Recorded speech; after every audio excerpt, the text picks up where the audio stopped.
The Golan Heights is a volcanic plateau that stretches over a region of nearly 1,300 square kilometers, from the Syria stream at the foot of Mount Hermon in the north to the Yarmuk River at the foot of Ajloun in Jordan in the south. Its present-day scene is a freeze edge of its latest volcanic ejections. It counts around 60 volcanic peaks, huge and small, a few 1.7 a long time back, and up to the current day. The volcanoes and stretches of basalt that reach out through the central and northern Golan were shaped. As per Moore, the latest known volcanic ejection in our district happened roughly quite a while back, upper east of Jabal al-Druze in Syria. However, he focuses on that, presently, undersea volcanic movement go on in the southern scopes of the Red Ocean.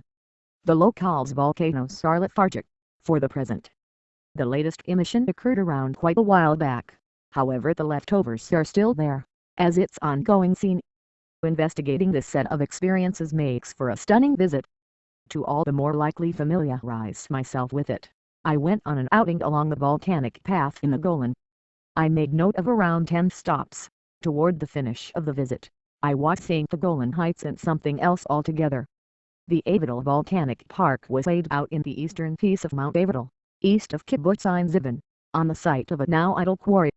The mining uncovered intriguing geological layers that enlighten a lot regarding the volcanic history of the Golan Heights. The Golan Regional Council, the Quarries Rehabilitation Fund and the Tourism Ministry laid out a volcanic and geological park on the site around a long time back. As a feature of the understanding between the Quarries Rehabilitation Fund and the Golan Regional Council, which funded the Undertaking's foundation, passage to the site is free. The Regional Council, which kept up with the site for an extreme price until 2019, at last chose to shut it down once the misfortunes stacked up. Following the 2 years of conclusion and an ineffective endeavor to disregard it to private administration, it was put under the domain of Ein Zivan's tourism tasks and returned. The Incomparable Juba sits at the focal point of the lavish park, with a large number of small basalt stones dispersed between the oak trees, showing the power of the last emission of Mount Odem. A cleared, open way leads from the parking parcel to the edge of the Juba and afterward back once more, the distance of nearly 700 meters under half a mile. Guests can get to it from west of Highway 978, 3 kilometers south of Odem Forest Junction. At a certain point on the path, close to its convergence with Highway 98, is an enormous, deserted tuff quarry, with lovely perspectives on layers of permeable tuff rock, layered scoria shakes and interesting vegetation.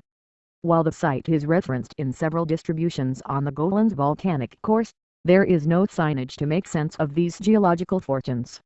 Mount Avital itself is already a vacation destination. Guests can investigate the dugout from the Six-Day War, and its highest point offers an extraordinary post over the Golan, other volcanic mountains and Syria's cool region. The pleasant Coffee Annan cafe serves its fare on the pinnacle.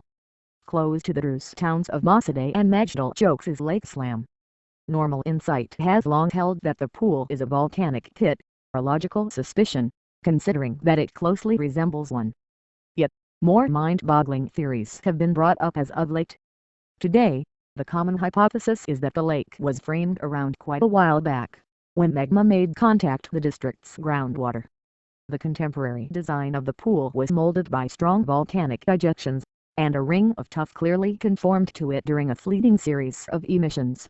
The occupants of the close-by towns have worked along the banks of the lake, as well as in its middle, building to drifting offices, coffee shops, eateries and hotels.